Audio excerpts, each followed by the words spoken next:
Aujourd'hui encore, je vis de cette retraite. On en ressort transformé. J'ai pu redécouvrir ma soif de Dieu. Où je me suis vraiment sentie chez moi. J'avais une grande soif de liberté. C'est vraiment un lieu propice à se retrouver soi et à retrouver Dieu en fait en nous.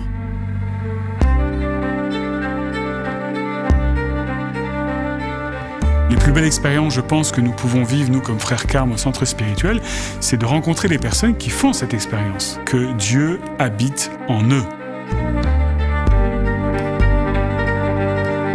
Je viens en retraite pour vivre un temps de cœur à cœur avec le Seigneur. C'est de trouver un équilibre. Je cherche à répondre à l'appel du silence. J'ai besoin d'avoir un moment à consacrer, à vivre avec lui. Les 2 premières sessions m'ont fait débloquer des choses au niveau psychologique et spirituel. Je pense qu'il est très important, comme Jésus le recommande, d'aller se reposer. On accueille les gens dans une forme de, on pourrait dire de Béthanie, une maison à côté qui permet aux personnes de prendre ce recul nécessaire dont elles ont besoin.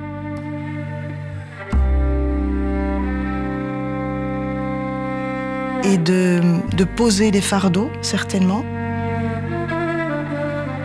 ou de venir rendre grâce de ce qui leur arrive.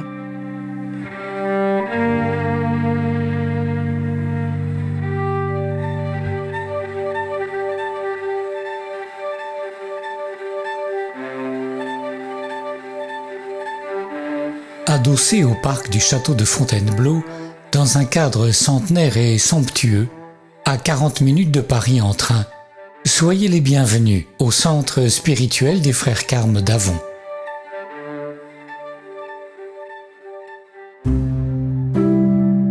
L'accueil est simple, on nous embête pas. Enfin, on n'a personne sur le dos. Il y a une présence, mais pas de pression. Les journées ne sont pas trop remplies, il y a des espaces. Ça, c'est agréable aussi pour avoir du temps pour soi. C'est pas la course. Pour moi, c'est important la qualité des enseignements et on les a avant. Il y a vraiment des enseignements de qualité, quel que soit l'intervenant. C'est enrichissant autant sur le plan spirituel et physique. Le corps et l'esprit se reposent là-bas. Tout se fait en silence. Finalement, ça permet d'être les uns avec les autres, dans une autre qualité de présence. Puis la liturgie également, elle est porteuse. Ensuite, mine de rien, il y a les petites phrases en fait sur les murs. Vivre dans la dépendance au Christ et le servir d'un cœur pur. Fidèlement d'un cœur pur. C'est juste une phrase qui m'a énormément marquée la première fois que je suis arrivée à Avon. Mais en grand, on peut pas la louper. Je médite avec les pieds. Donc en fait, c'est très précieux pour moi, en marchant, que ces petites phrases écrites sur les murs me soient offertes. Et cette phrase est une règle de vie qu'on peut emporter partout. Mais l'enjeu d'une retraite en particulier, c'est de retrouver le cap, le sens, de garder le sens de notre vie, qui est la sainteté, la vie éternelle, l'amour avec le Seigneur, et de vivre de ça au quotidien, et de nous rappeler des phrases de vie, des phrases clés. Je veux aimer Jésus et le faire aimer. Marquer tout avec le sceau de l'amour, il n'y a que cela qui demeure. Au Carmel, c'est notre vocation de nous tenir devant Dieu pour tous. Toute l'esthétique du centre, qui me paraît par sa sobriété, sa beauté simple, très évocatrice du Carmel, où on se concentre sur l'essentiel. J'aime beaucoup pour ça les lignes épurées et sobres, et ça invite au repos des sens. Le cadre est extraordinaire, le parc est magnifique.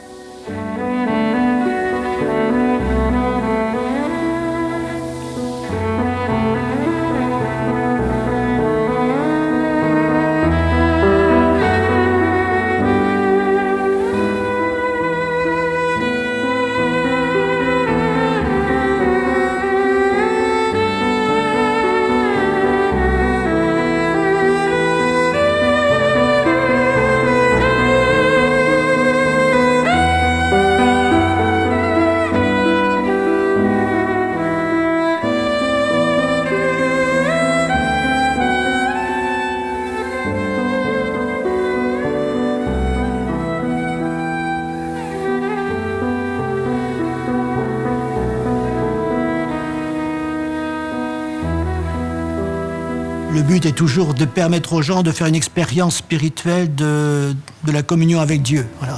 L'initiation à la prière est toujours présente d'une manière ou d'une autre, je dirais, et ça aide à entrer dans ce mystère de l'oraison.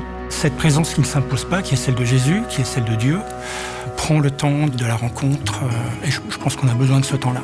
Et on dit aux gens, c'est pas l'oraison, c'est pas quelque chose de réservé à une élite ou je ne sais quoi. C'est de l'ordre du quotidien, et simplement c'est une présence cachée, il faut prendre du temps, il faut de l'énergie, de la volonté. Mais en fait, tout est donné.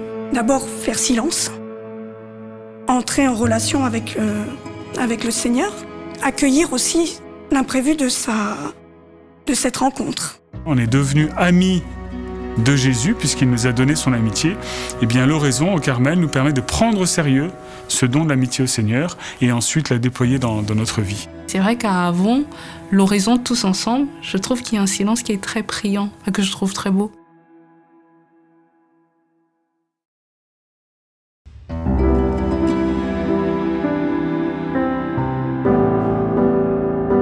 On sent que aussi la communauté est très respectueuse de la démarche que nous sommes en train de vivre pendant cette retraite. Alors cette humilité, cette douceur que je ne retrouve pas nécessairement dans d'autres cadres.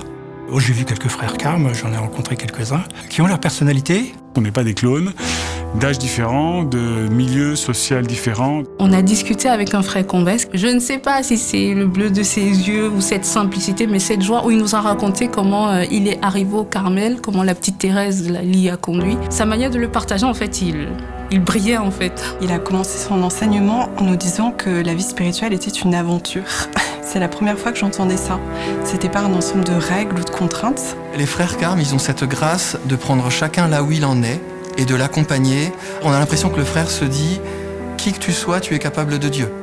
Et on sait que les frères sont disponibles s'il y a besoin. Et ça, c'est important. Je m'émerveille de ce que le Seigneur fait dans la vie des autres et ça me permet aussi de croire aussi à ce qu'il fait dans ma vie quand parfois j'y crois un peu moins. Bien souvent, il arrive que les gens viennent avec des questions très lourdes et on se sent très impuissant et de découvrir à travers l'écoute, l'accompagnement que le Seigneur fait son œuvre, que les personnes retrouvent la paix. Sainte Thérèse de Lisieux, Sainte Thérèse d'Avila, Saint Jean de la Croix. Les enseignements sont donnés avec le cœur et ça change tout. Je suis émerveillée par ces vies données à Dieu. Ça vaut le coup. D'autres l'ont fait, moi aussi je peux. Ce travail que quelque part on sent au très profond de soi. On est là, unis tous ensemble, sous le manteau de Marie. Par l'humilité profonde, je peux atteindre Dieu. Une grâce de charité, une plus grande charité en fait. Une puissance de la prière. Et dans notre vie de couple, ça aussi, ça nous aide au quotidien. Hein. Tout acte fait avec amour est à sa place. Recevoir la parole d'une manière différente. Avec beaucoup d'humour, ça permet de décomplexifier les choses, de se décomplexer soi-même. En demandant à Marie de m'accompagner, j'ai eu cette sorte de silence, espérance en attendant la résurrection. Qui que tu sois, tu es capable de Dieu. Ça, c'est vraiment... J'ai l'impression qu'on a quelque chose qui est descendu dans notre cœur, dans notre esprit. Enfin, on est bien. Non, c'est chouette. Nous vous proposons un lieu, un jardin. Vous y croiserez des frères, d'autres retraitants. Vous pourrez prendre un temps pour vous. Un temps pour Dieu. De quoi dormir. Écrire. Vous pourrez lire. Feuilleter.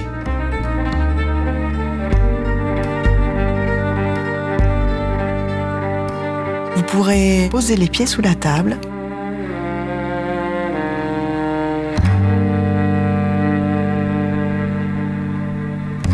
Vous pourrez chanter. Écouter.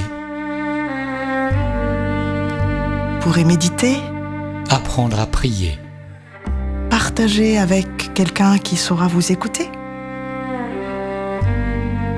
Soyez les bienvenus, quelqu'un vous y attend, en plus que nous.